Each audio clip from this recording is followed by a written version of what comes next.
I'm glad everyone said the nice things, so I'm ready for the better part. All right, so unrelated, and I've known Randy for the past 14 years, all right?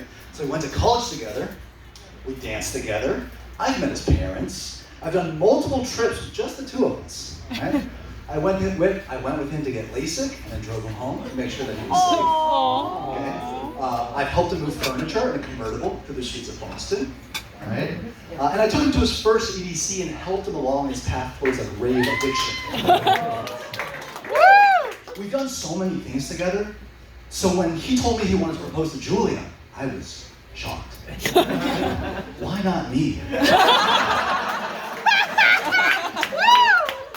So now with this speech, I'm going to make sure that everyone knows what Julia's getting herself into. Right? So first and foremost, Randy can be pretty awkward and extremely oblivious.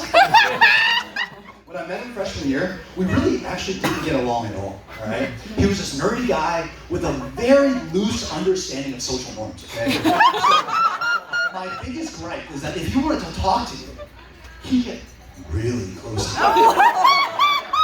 With some really intense eye contact, right? And I'm from Alabama, so that level of personal violation is like not working for me. Right? And so I actually stepped backwards trying to give myself space, but he would just close the distance every time, and it was uncomfortable.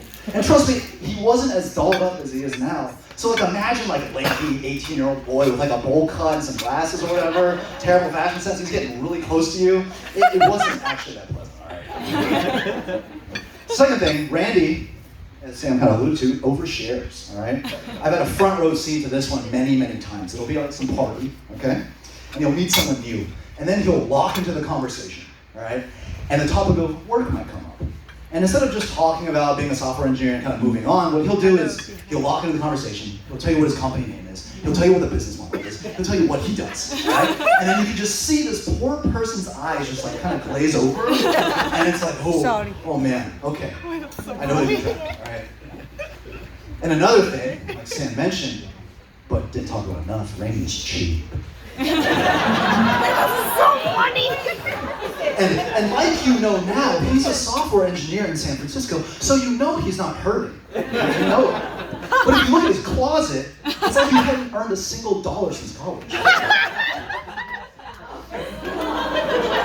I saw him like 3 weeks ago wearing that same tank top that I think Sam is probably referencing. And it gave me flashbacks to working out at college. Like that's how old his clothes are, right? His personal backpack is a hand-me-down from me. He's been wearing that one for 6 years, I checked. And I wore that one for like 2 years.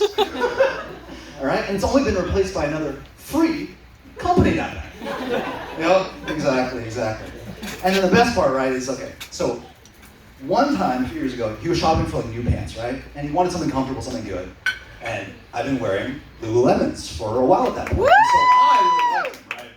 We're not sponsored, I can't believe it's already mentioned, but yes, not sponsored, we should be. And so I raved about them to the point where I convinced him to go shopping with me, right? And to my complete non-surprise, he liked them. He loved them. But to my also non-surprise, he cheaped out at the cashier line. So the thought of him spending $100 for pants that I knew he'd wear every single day was just like too much. So he went out of the line and put them back. So now Chen, you've said some pretty terrible things about Randy, right? And so why would you want him to propose to you? Well, in actuality, a lot of these things are what make Randy very endearing. It's part of Randy's charm.